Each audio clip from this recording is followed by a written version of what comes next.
Po, me siguri e keni menduar, sepse gjithmonë nxjerrja e rezultateve është ai misioni kryesor i çfarëdo organizimi.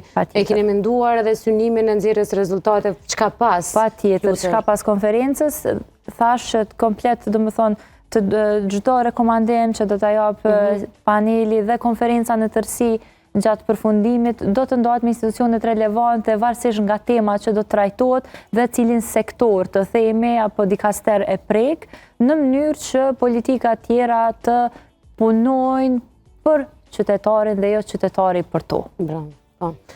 Doktor Rushet, do jeni pjesë edhe e konferencës edhe paneleve, si që jeni pjesë edhe përditshmërisë së pacientëve tuaj, cili mendon që ose si e parashikon ti që konferencat të tilla, eventet të tilla, qofshin edhe emisione, si që është kjo bisedë që po bëjmë tani, mund të ndryshojnë pozitivisht në këtë stilin e jetës që po luftojmë na kaq shumë? Po patjetër që ndikojnë, edukimi shëndetësor është shumë i rëndësishëm, është baza për zgjidhjen e problemeve. Edhe në këtë rast, nëse ne flasim për zvoglimin e dëmit, unë kam punuar gjatë me përdorues të drogave, edhe ato është koncepti që dëmi është bërë, po s'paku të mos bëhet dëmi më i madh.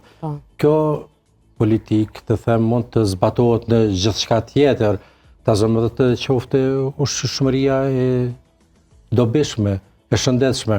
Gjithmonë ju them pacientëve se disa nuk e përballojnë dot ndjenjen e urisë, dëshirën për të ngrënë diçka.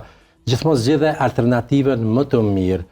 S'paku mendo që kjo është më e dëmshme edhe kjo është më pak e dëmshme sa i përket konsumimit të ushqimit. Kur është pirja duhanit, disa nuk janë gjendje që ta lënë duhanin, për fat keq ne nuk kemi specialistë që merren vetëm me çështje të duhanit që të ndihmojnë edhe përmes terapisë, që ka edhe përmes janë disa substanca që përkohësisht ju japin derisa ata të kalojnë krizën e pirjes së duhanit.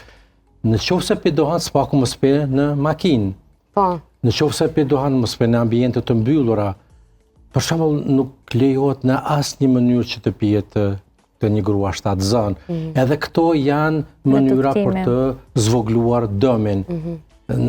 Ne e dimë që cila është mënyra më e mirë për të jetuar, po të paktën mos bëj gjëra të cilat e rrezikojnë akoma më shumë shëndetin tuaj. Për shembull ata që pinë alkool, edhe më ka rënë që kam punuar në ndërrimet të natës edhe vinë plotësisht të intoksikuar, të rinj kanë qef edhe të pinë. Po ajo që i themi është në qoftë se ke konsumuar alkool, s'paku mos vozit vetë, mos shko në shtëpi, therr një taksi, sepse mund të shkaktojnë aksidente.